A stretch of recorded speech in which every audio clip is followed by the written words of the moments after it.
Kita letak burger Belanda sebenarnya bukanlah kita menggunakan ayam Belanda. Jadi kita letak burger Belanda tu sebabnya sifat Belanda yang ingin menjajah. Jadi kita buat burger Belanda sebab kita target sebab kita nak membina empire.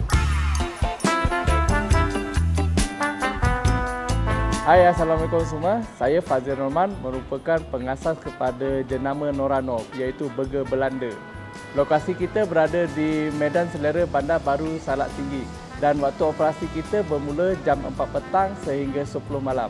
Norano ni adalah satu jenama dan Norano ni dia menjual fokus kepada produk burger Belanda.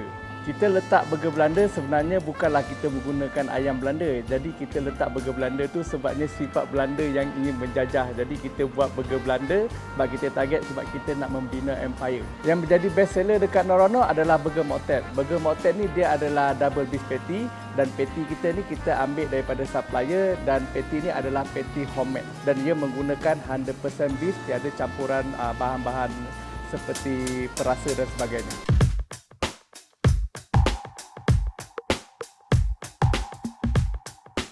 Okey, so sekarang ni kita nak masak burger yang menjadi best seller dekat Norano iaitu burger Moktet.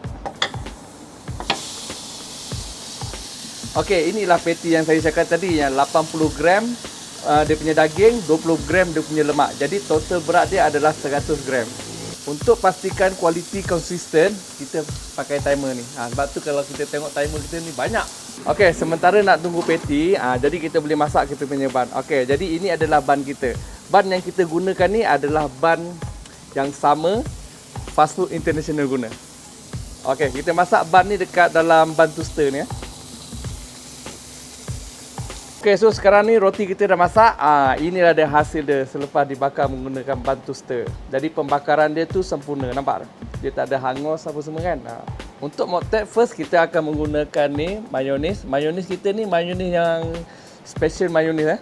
Lepas tu untuk bahagian atas ni kita ada sos cili.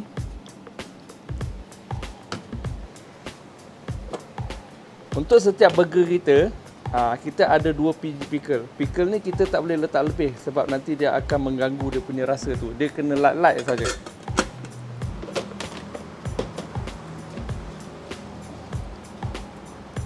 Lepas tu kita ada sikit salad. Salad ni kita menggunakan iceberg salad. Lepas tu inilah dia. Inilah specialnya Moktet ni sebab dia menggunakan American homemade sauce. Jadi sos kita letak, kita akan letak bulat. Kenapa kita letak bulat? Sebab kita nak customer bila makan dia akan dapat gigitan yang pertama tu. Okey, untuk Moktet sebab dia double patty. Jadi bila double patty kita kena ada 2 slice cheese lah. Jadi kita standby dulu slice cheese awal-awal dekat sini. Konsep burger kita dekat sini kita menggunakan konsep burger fast food. Sebab tu kita punya equipment kitchen, kita punya grill apa semuanya kita menggunakan yang elektrik untuk mengawal kualiti. Kita memilih konsep fast food sebabnya saya nampak dia sangat mudah untuk membuat sistem. Apabila kita sudah ada sistem, kita ada SOP yang baik, kita mudah untuk kawal kualiti dan kita target setiap customer yang datang rasa dia mesti sama walaupun bukan saya yang masak.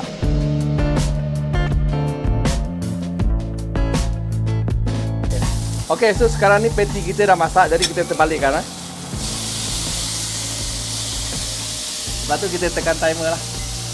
Lepas tu kita tambah sikit perisa. Tak garam sikit cukup-cukup rasa. Lepas tu kita letak black pepper sikit lah. Okey, ini saja cukup. Alright, so timer kita dah bunyi, jadi patty kita dah masak, jadi kita angkat dulu. Lepas tu kita touch dulu. Bagi air daging tu keluar dekat sini. Alright. Lepas tu kita letak patty ni. Lepas tu kita letak slice cheese kat atas ni. Lepas tu kita belanja sikit American homemade sauce sikit je, tak boleh banyak. Okey. Lepas tu kita letak patty ni.